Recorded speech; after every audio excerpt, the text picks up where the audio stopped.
Ginger has benefits when it's incorporated into your diet, but it also has amazing benefits as an essential oil. That's why you need ginger with 2 J's. It's the new high-quality, all-natural ginger essential oil that's designed to help women rejuvenate their mind and body.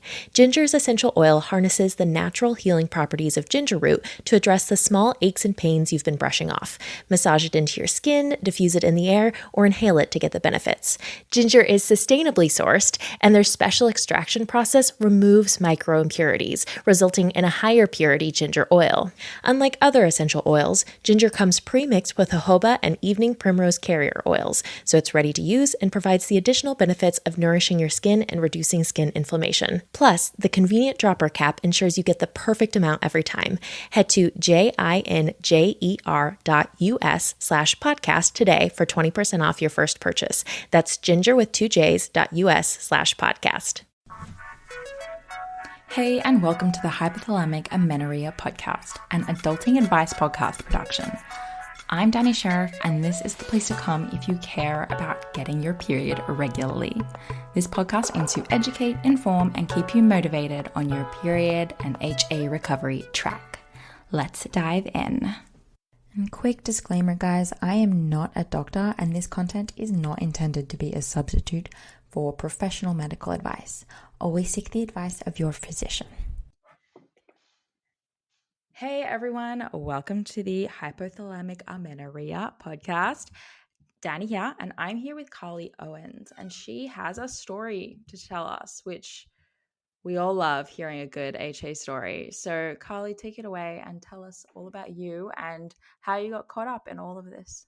Yeah, well, thank you for having me. I'm super excited to be on the podcast. I was super excited when I saw that you're doing it. And like we just talked about before the show, it's really empowering and comforting to hear other people's stories. So for me to be able to share mine and possibly help someone else going through the same thing is super cool and very exciting for me. When I first figured out that I had HA, for me, it was a very long, drawn out process. I didn't know I had it for a very long time. And basically just kind of starting from the beginning, when I was younger, I struggled with my weight a lot. Maybe not just when I was younger, probably always, my entire life. I've gained and lost like significant amounts of weight throughout my life, starting from 12 years old, even to now being 25. And that's been like 100 pounds twice, lost and gained. So my body was just confused. And it kind of got to a point where it was like, we don't know what you're going to do. So we're just going to like shut everything down until you can like figure it out, which is basically what happened. When I was younger, I was overweight, lost about 100 pounds, ended up gaining it back, lost it again. And during that process, my period stopped. And the last time I remember even having a period was like 2015. And it was very weird because I had like a period that lasted maybe like 45 days. I just bled for 45 days straight, and then it stopped and it just never came back. Huh? Yeah, super strange. And I remember it's funny because I had met my husband when we were just dating at the time, and I'm just bleeding for like 45 days nonstop. And it was just like, I had no idea what was going on. Like it just wouldn't stop. So eventually when it stopped, it just never came back. I had started a very strict ketogenic diet, and I love high intensity exercise. It's like one of the things that makes me feel like the most alive, I would say. I just always loved it. So a ketogenic diet paired with high intensity exercise for me equaled like being very unhealthy, even though I thought I was being healthy, I guess. Just very stressful on my body. And so when I lost my period at the end of 2015, it wasn't until like a year later that I like went to the gynecologist, and her solution was to like, let's try Provera, which is like a hormone to like start your period. We did like an ultrasound, and nothing came up there. She wanted to see if there was anything like going on in my uterus or like what was going on. And the craziest part to me, and something that I'm really passionate about, is like throughout that entire process, I was never once asked like, how much are you working out? Like, what are you eating? It was just like, oh, you're not having a period? Like, let's just start you on Provera. Or, And Yeah. Which then, is the progesterone challenge yeah, though? we actually did two progesterone challenges. Like Mm. there was one was a 7 day challenge that didn't work. So we did it for another 7 days and just nothing. And nothing, but I got like really bad acne and that's about it that happened. Mm. And then, so after that, the next thing was, well, let's just start you on birth control. That's, that was the solution at that time. And so I didn't know any better. So I was like, okay, like we can do that. And so I started oral birth control. That just doesn't work for me. I'm just very sensitive to any kind of, I guess, change in like brain chemistry that brings. Cause I just got really like, just emotionally, it just wasn't good for me. It did cause me to bleed, but of course, like as I'm sure that we all know, that's not really like a true period. It's just you know um, more like a synthetic period, I guess would be the best way to put it. So I only took that for maybe like a couple weeks and then stopped because I just didn't feel good on it.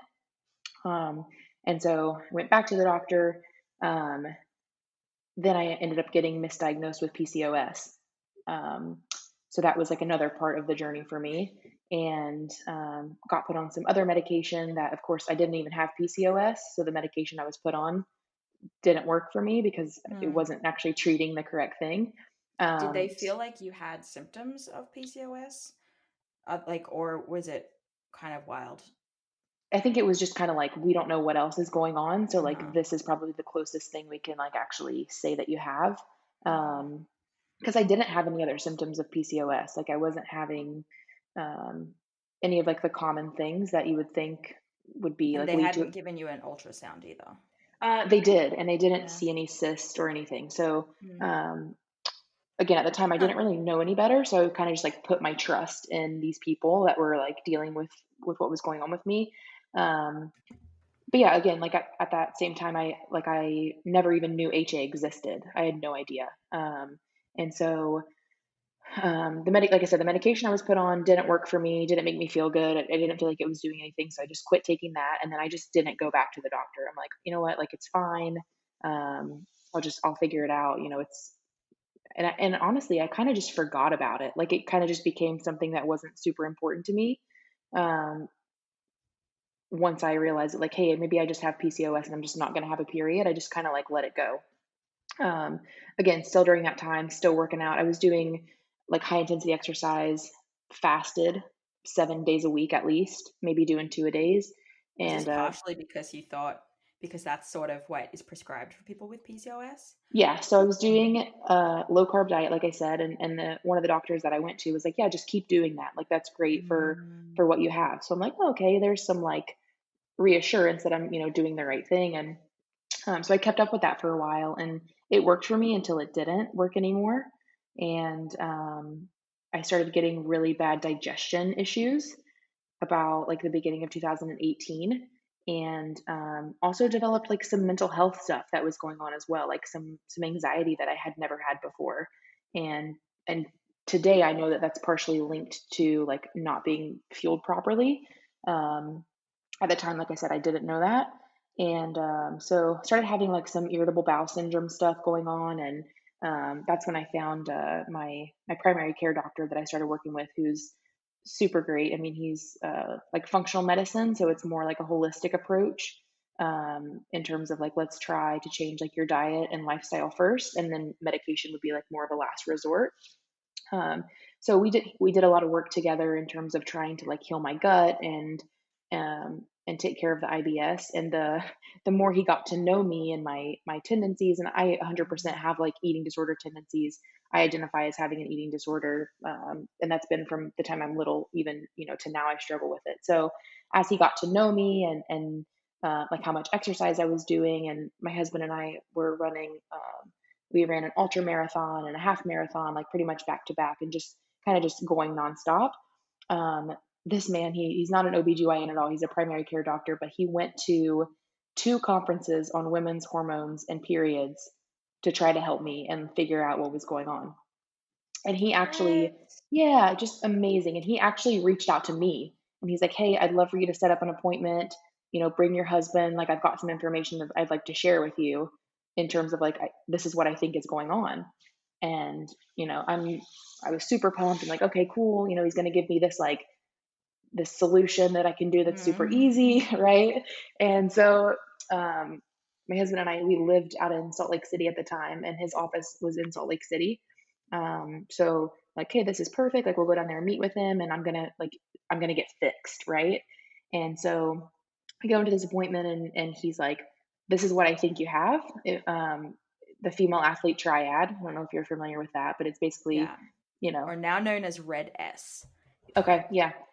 So over exercising, under fueling, losing your period, all those things. And he's like, and I think you have HA, and that's why you're not getting your period. And I was like, okay, like that makes sense and stuff. So like, what's the solution, right?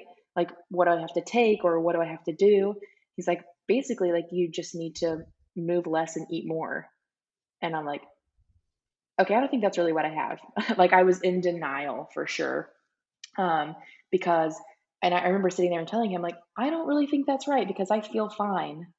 And he's like, well, this is definitely what you have. And it took me a while to like accept that that was it. But I always deep down, I knew that that was what was going on. Like, after he told me that, but I was just terrified of the weight gain, and my identity for such a long time was being someone that's really in shape. I'm a personal trainer. I was the head trainer at a gym at the time for me. So like, the thought of, okay, move less and eat more, but my job every day is to like have people moving more and eating less, right? So that was really, really hard for me to come to terms with. And yeah, so when I first started, the most I could do was like half of a sweet potato with like one meal. That was like where I started, because I had just been like on this low carb mindset for such a long time. And my treatment plan with him was, you need more carbs. So I started with half of a sweet potato and just like very slowly increased from there. And that was in October of last year. So October 2019, like towards the end. And I got my first period back in March. So it took me about 5.5 months of just slowly increasing carbs, eating more, really reducing my exercise. For me, I couldn't cut it all out at once. Like, I couldn't just go from what I was doing to nothing. And I listened to your story the other day, Danny, and it was like very similar. Of like, I just couldn't go a cold turkey, and I definitely can relate to that, because I was, like I said, working out 7 days a week, sometimes twice a day. But I drastically cut back. So I would do 3 times a week or 2 times a week, and then just very, very slowly cut back, and got my first period back in March. And that was like the best thing ever. It's like super, I want to tell everybody about it. Like, my neighbors, like, hey, I got my period. And they're like, oh, but just super exciting, because like, the mental work that goes into getting your period back is far more difficult than just like gaining weight. It Because does kind of feel like you were just training for a huge event, and yeah, then the event happened, and it feels weird that you don't get to like show everyone your medal yeah, or something. exactly. Like, the Certificate amount of of, achievement. yeah, my poor husband, like, the amount of time we talk about periods in our relationship is like probably more than he ever wanted to, but he We just probably goes need with like it. a partners HA support group. Seriously, like, my wife told me more about her period today than I wanted to know. But yeah, so got my first one back in March, and like, throughout that process, oh my gosh, like, if I said it was easy, it would be just a lie. It was like every single day was a struggle of like, I see my body changing. And I remember, like, in my life not too long ago, a couple years ago, like, if you would ask me what my biggest fear was, it would be like gaining weight. Like, that was my biggest fear, where like, your biggest fear should be like your loved ones dying, or like, you know what I mean, just other things. But for me, it was so like controlled by weight and how I looked, and all these Which like things. is just also like so much privilege in that, Yeah, and it's crazy. Yeah. yeah. And just like super, like, just controlled by it. I mean, yeah. So anyway, to stay on track, like I said, I got my first period back in March. I was super, super excited about that. And I immediately was like, this means I can like run again and I can go do all this stuff and Everyone's story so far is the same. yeah. It is as we get our first period back, every single person, I think I've done like three now, Yeah. has been like, and so then I went back to Yeah. exercise. Yeah. Oh, But the thing is, I think for me at least, and I don't know if you felt this and if anybody else has felt it, but it's like once you know that it's not what you're supposed to be doing, that like even when you go back to do it, it like doesn't feel right. And you're like, oh, okay, I'm running, but like I really know I probably shouldn't. At least for me, it was kind of like that. Um, and so I ramped it back up a little bit. And I got my first period in March. I didn't get one in April, and then I got another one in May. Um, but I'd cut back the exercise again because since I didn't get one in April, I knew I needed to cut back. So I kind of just went back to what I was doing, just a couple days a week, some walking, stuff like that. Um, and I did all of that like on my own. And every single day was a constant like maybe I just shouldn't care about my period. We don't want to have kids right now, so it doesn't really matter. I just need to like get back in shape and it was like a teetering thing every single day of like I don't know if I'm doing the right thing.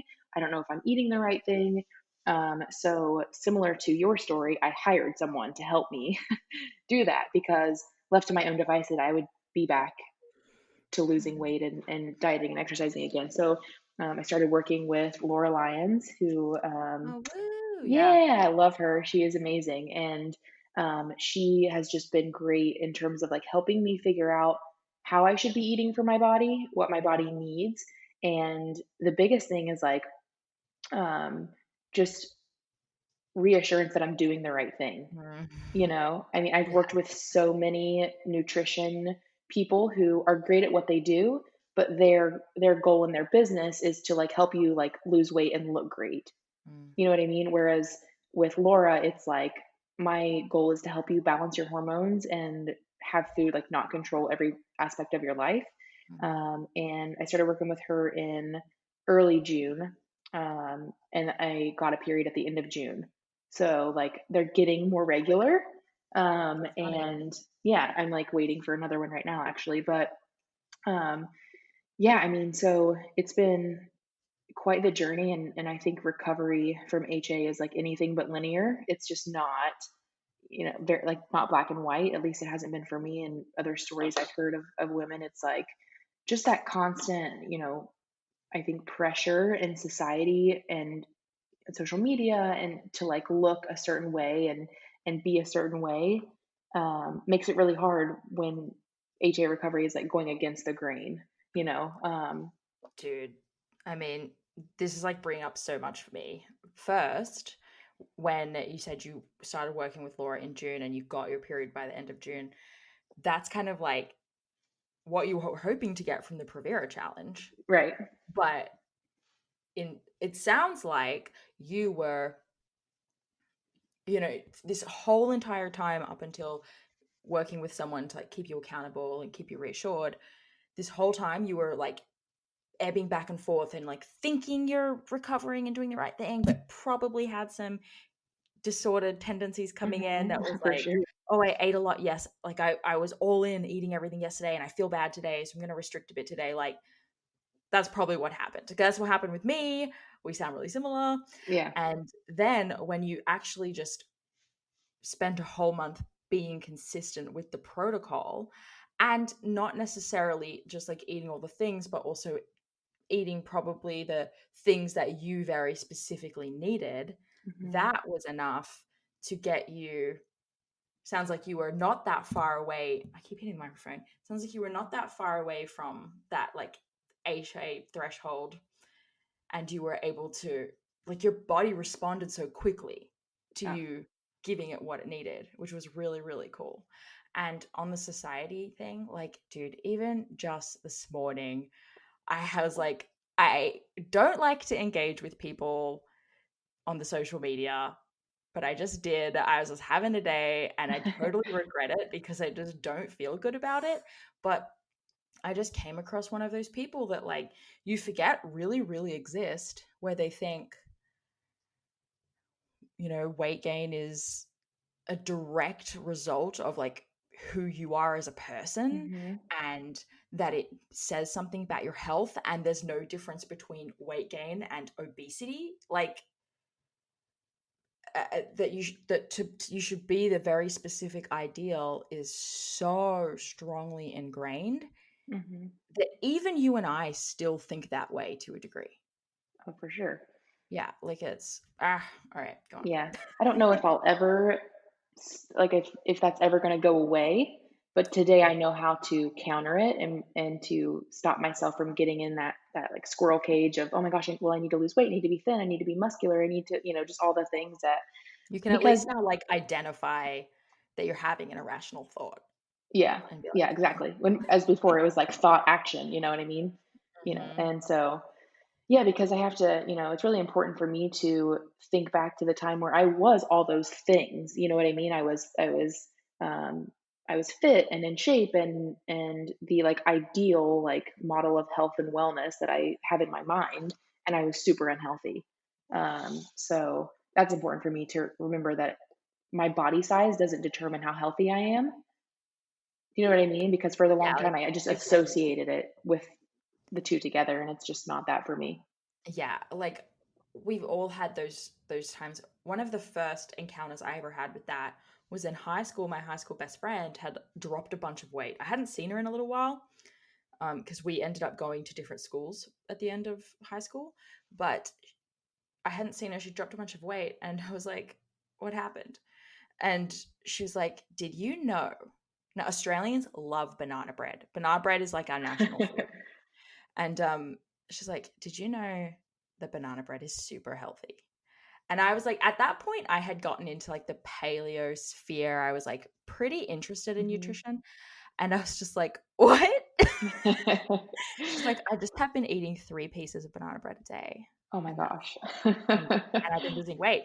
And it was just this like, oh my gosh, this girl associates banana bread with health food, like associates extreme weight loss with health. Yeah. And that's prominent even just today. Like Mhm.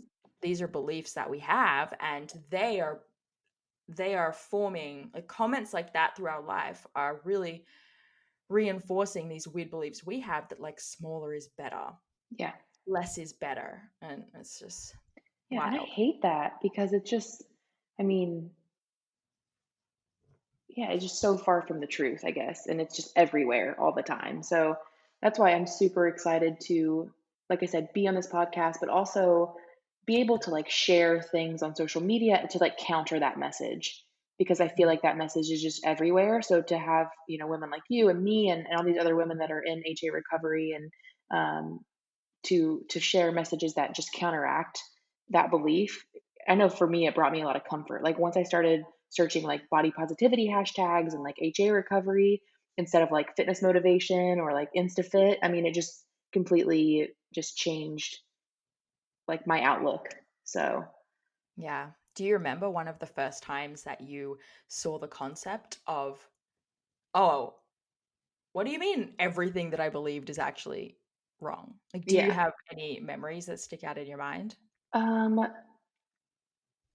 I mean, I think probably like when I first got diagnosed with HA, it was kind of Mm. like I think I probably like had a grieving period of like, so you mean to tell me Yes. everything? I don't hydrate like everyone else because I'm not everyone else. They drink what they're told to drink. I drink what helps me rehydrate and recover. Pedialyte Sport, because it works. And so do I. Pedialyte Sport, hydration beyond the hype. Excited for a road trip?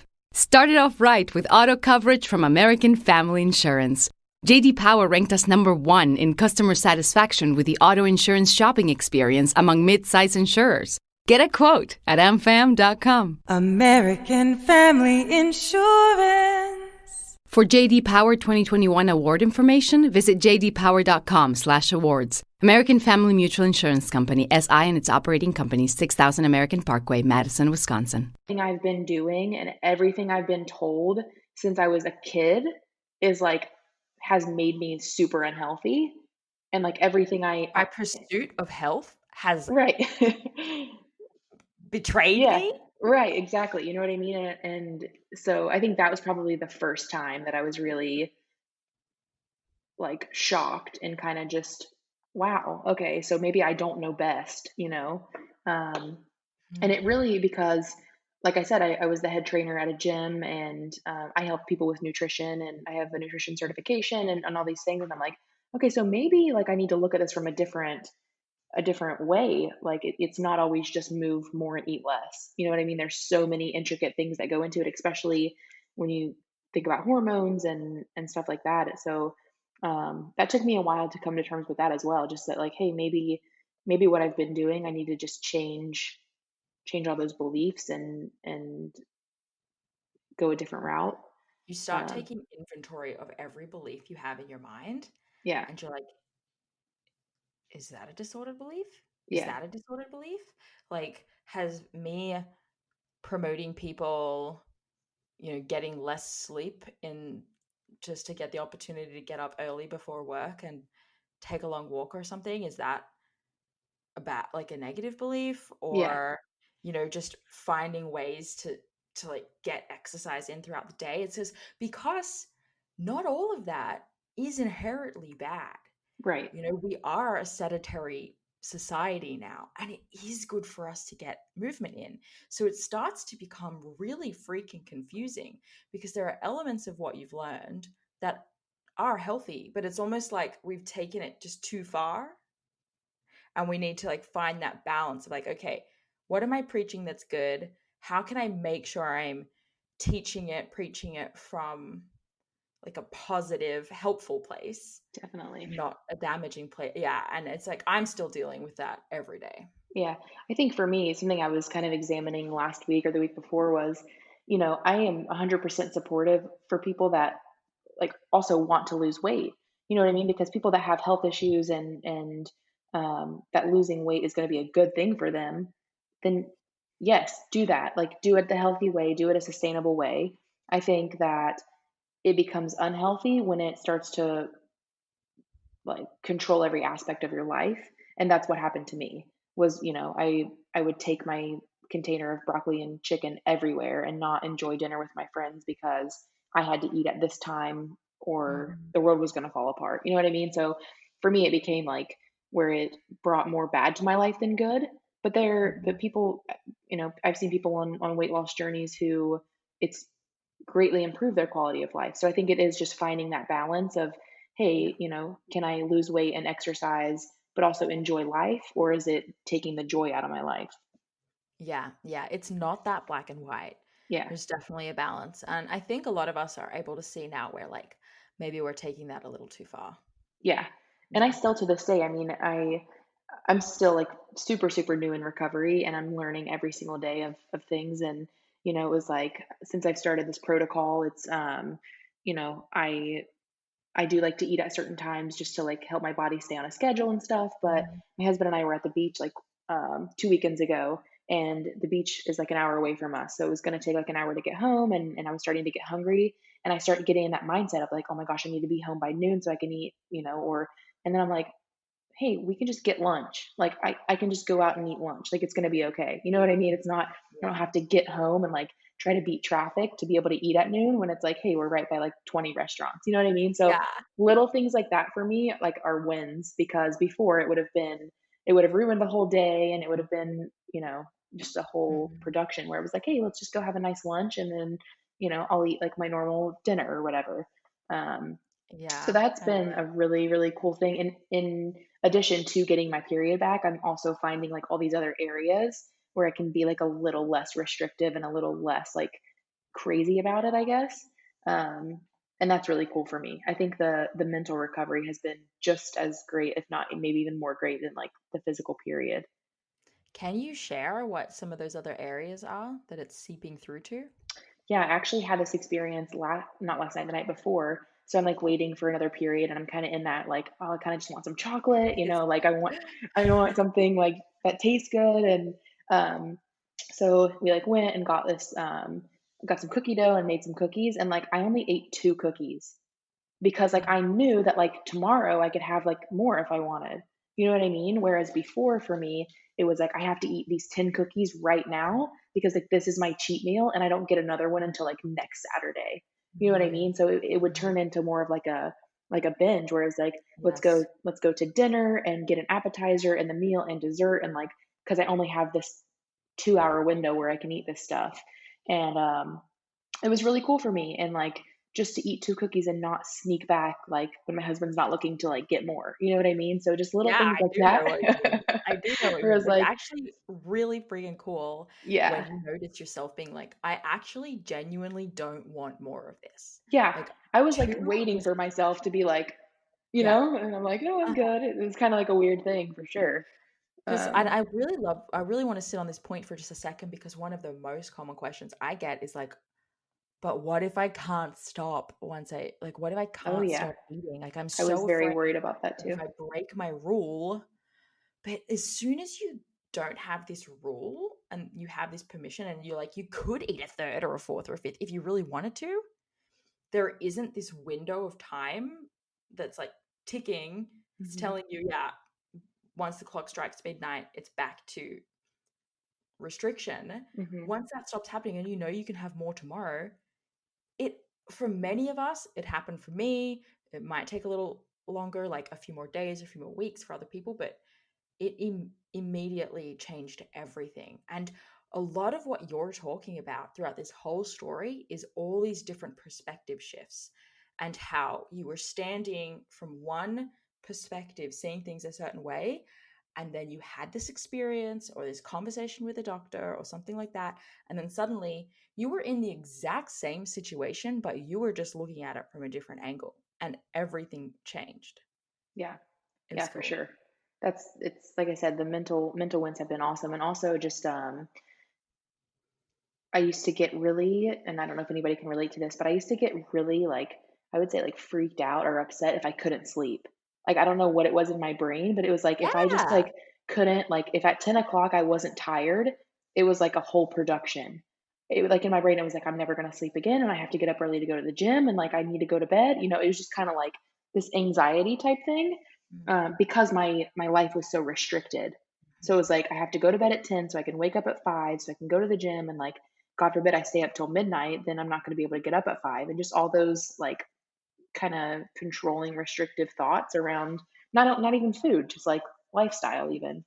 Yeah, And no, I didn't even think about that, but I had the exact same experience. I yeah, would I would get really upset if I was lying in bed and I couldn't sleep, and I would just find a way. But now, in recent months, I've just been like, oh, I mean, it's 4 a.m. and I'm up, and I'm up. So, well, I only slept 5 hours, I guess, but I'm just gonna get up. I'm just gonna have my day. If I want to go to bed early, I will. And if I end up sleeping 10 hours tonight, great. And you're just way more fluid with yeah, how life goes. But yeah, back then you're like, I eat this much a day, I sleep this many hours a day, I train this long a day. yep. Totally. Yeah, and so I had that experience a couple weeks ago where I ate like some dark chocolate with like my last meal and it had like some sugar in it which kept me up just naturally. I'm like really sensitive to sugar. So it was like I couldn't go to sleep at the time I normally do. And I was like, yeah, like whatever, like I'm just gonna lay here and if I can't sleep then, I know eventually I'll fall asleep, so like it's fine. And the next morning I woke up and my husband was like, "Could you not sleep last night and you were just like fine?" I'm like, "Yeah." And he was like, "Oh my gosh." You know what I mean? Because normally I'd be like, "I don't know why I can't sleep. Like I have to go to sleep." And it would just be like a huge production. And now it's like, yeah, like I'll sleep eventually.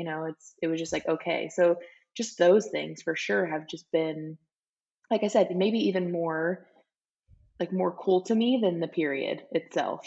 Because I can just flow with life more. Like you said, just be more fluid and like just kind of go with whatever's happening. And not every day is like that. I don't want to give off the vibe that like every day I'm just like, oh, whatever. Because I do have those moments, but they're moments now versus like days, I Mhm. guess would be the best way to put it. Like and I can recognize those moments of like, hey, I shouldn't have acted that way, or like it's not that big of a deal, versus like all day and just controlled by these like rules I have around food and exercise and stuff. So yeah, it's cool.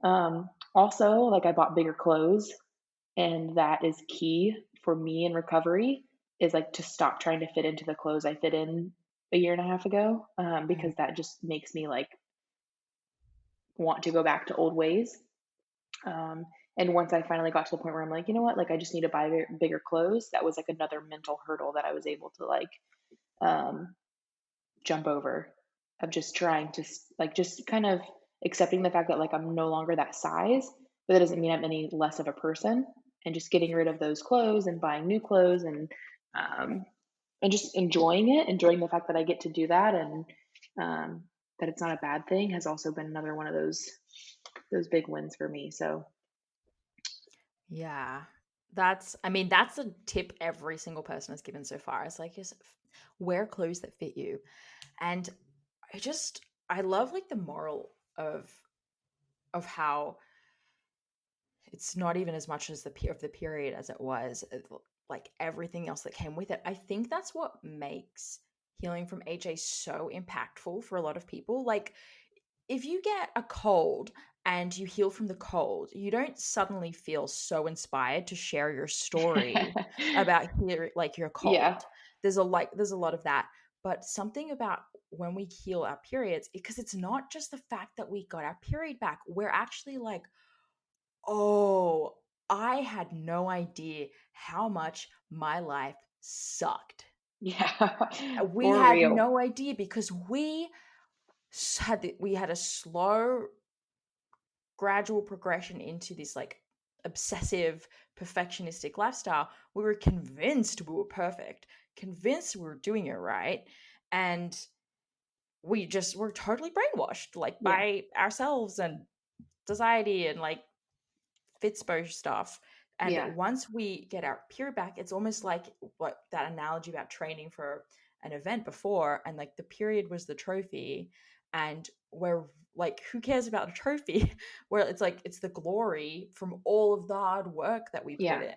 Oh There yeah, was this whole, you have no idea how much work we just put in and how much our life changed and how opened our eyes are because we got uncomfortable, we showed up every day, we put in the hard work. It's it all makes so much sense in hindsight. yeah. No, it's like I said. I think this. I've run marathons and ultra marathons. I've done a lot of really hard things. This is by far the hardest thing I've ever done. So I Wow. would say, I mean, because it takes daily action and daily like commitment. And I mean, I know how to lose weight. I know how to be thin. I know how to be like a good athlete, but I didn't know how to take care of myself. And that's been this whole process for me is Right. learning how to actually like, what does my body need and how can I do that? Versus like, I just need to push through and have another training Yeah. session or run Like another mile or staying whatever. staying putting your blinders on and like staying within the rigidity of your marathon training program is actually pretty easy. It's really easy to have a set of rules that you Yeah. follow, and sure, it's hard sometimes like to restrict food and blah blah blah, but at least like your north star when you're doing that is very clear. But Yeah. when you're going through HA, you're full of doubt, you don't know if this is working, you're constantly being distracted by your past life, and you're battling so, and when you're training for marathons and stuff like that, you're getting praise, pats on the back from everyone. People are so inspired by you. But when you're going through HA, there's just like less people know what the hell is going on. And it's really hard to convince, or to at least like, you have this story in your head that people are watching you and they think you've just changed your mind and you're just lazy now Yeah. and Oh you're my gonna give gosh, I up can on everything. totally relate to that. Yeah. That was That's exactly why for I'm me. talking about it, because everyone's like at home going, yeah. Yeah.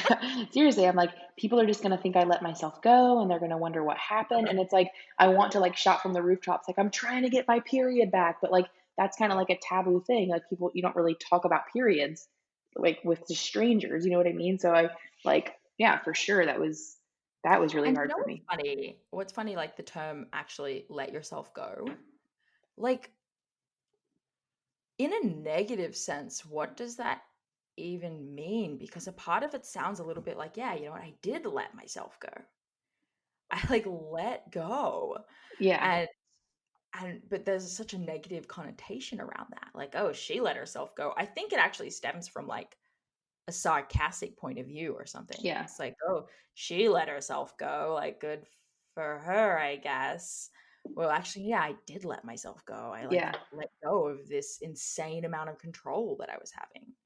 Yeah. Maybe we should take that phrase back. I love that. Like, yeah, I did. Like, because yeah, Write that's that down. literally, that's what it is. Yeah. But yeah, it's been awesome. I mean, I definitely don't regret at all getting healthy and getting my period back. Like you just said though, in HA, when you were comparing it to like marathon training or whatever, it's like you have that end goal. I think the hardest thing for me, not the hardest, but one of the hardest things for me in HA is like you have no idea like when your period's gonna come. I remember I'd be like, just show me a sign, body, like Every show me. day. Yeah. I'm like, oh my gosh, are my boobs hurt? Like what's going, just trying to figure out like am I just imagining it, or is it like, just Did you like look into your underwear every time you went to the toilet? oh yeah. I would wipe and be like, oh, nothing. Just like Uh-huh. every single I had time, this like one pair of orange underwear, and when you like sweat into that underwear, it would leave like a dark patch that kind of looked like blood. So every time I wore that specific pair of underwear, I would yeah. have to like look really closely at it, and I would just be like, "It's just the orange underwear. It's just the Yeah. orange underwear." Yeah. But yeah, I wish there was a way for your body to be like, okay, it's gonna happen next month. It's more just kind of like Well, I mean, like, let's talk a little bit about mucus. So, I didn't know about that for a while, but yeah, I yeah. definitely do now. So when I got my first period, I had just forgotten about it. that was something that happened. I remember being like, and I think there's also a bit of a tabooness and a misconception about cervical mucus. When you're younger, you don't, you actually think it shouldn't be happening. There's a popular podcast, Fertility Friday, and the host there, Lisa Hendricks and Jax, she talks about how she actually went to the doctor because she had cervical mucus and she didn't know what was happening. And the Yeah. doctor put her on the birth control pill. So, but now we know, especially if you use the fertility awareness method where you track your cervical mucus, your cervical Hmm. position, your basal body temperature, you know that when mucus is coming, it's a sign of ovulation is impending. So if you're waiting for your first period, one of your first signs that you might see is you start to get some like mucus, maybe some white lotion mucus, maybe some clear mucus. It looks all different colors and Yeah. textures, but it's a really positive sign that your period's coming. But if you don't know about that, yeah, you're only looking for blood.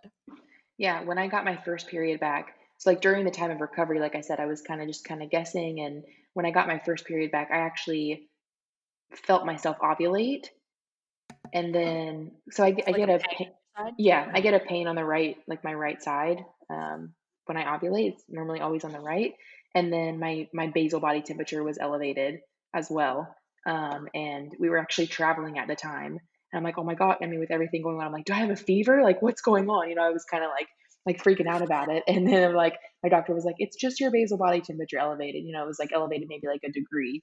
And he's like, if everything is like what I think it is, like you should be getting a period within like the next, 10 to 14 days or whatever it is.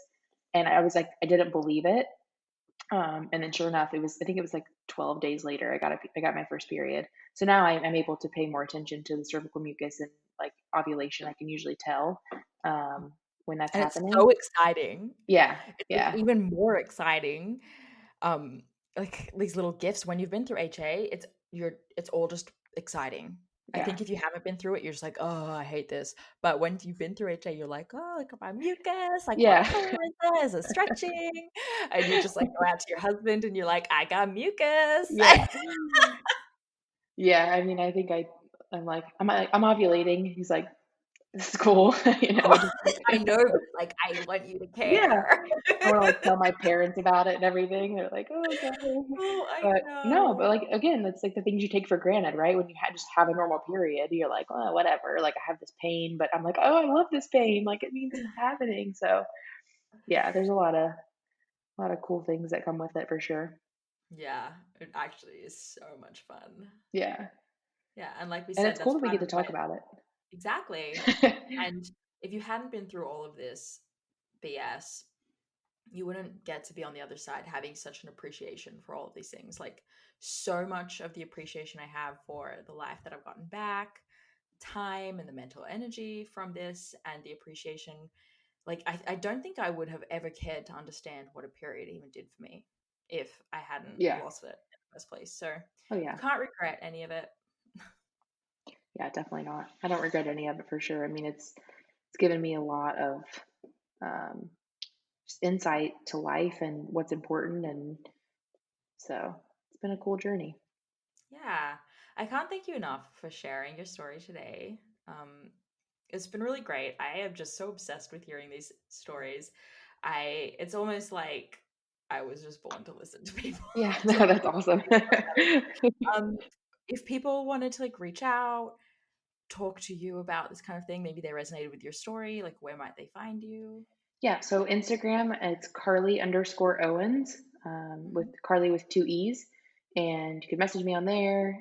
My profile is actually public, so feel free to follow me, message me. We can definitely talk about it. I'd love to chat with you guys about your stories, and if you have any questions about mine, you can definitely jump into that as well. Yeah, I just encourage people to do that because it really helps. Like the amount of times I get a DM from someone talking to me about this for the first time, they haven't spoken to anyone else. It can feel alienating, but the more you just make a connection, and some of my best friends I've made through this whole debacle. So, yeah, like reach out to anyone who resonates with you and just have a chat because for some reason, unsurprisingly, women connect over periods. So. Exactly. Yeah. Yep. Well, thank you guys. I appreciate it. And everyone have an amazing day. Thank you so much for listening today, guys. Please subscribe to the podcast. And if you could head to iTunes specifically and leave a rating or review, that would help so much because it makes it easier for other people with HA who are Googling around to find the podcast really easily. So if you do that, you're doing a service to all of the women. Excited for a road trip? Start it off right with auto coverage from American Family Insurance. J.D. Power ranked us #1 in customer satisfaction with the auto insurance shopping experience among mid-size insurers. Get a quote at amfam.com. American Family Insurance. For J.D. Power 2021 award information, visit jdpower.com/awards. American Family Mutual Insurance Company, SI and its operating companies, 6000 American Parkway, Madison, Wisconsin. At Kings Island, it's never too early to start thinking about next year's fun. That's why we're offering the lowest price of the year on a 2022 Gold Pass right now. That includes unlimited visits this year, so you can enjoy Tricks and Treats Fall Fest, Haunt, and Winterfest. Then unlimited visits next year to try new foods, hang with the Peanuts gang at Planet Snoopy, scream on our world-class coasters, and splash away at Soak City Water Park. All for as low as $105 plus applicable taxes and fees. Hurry! Offer ends soon, so get your Gold Pass now at visitkingsisland.com. It's amazing in here.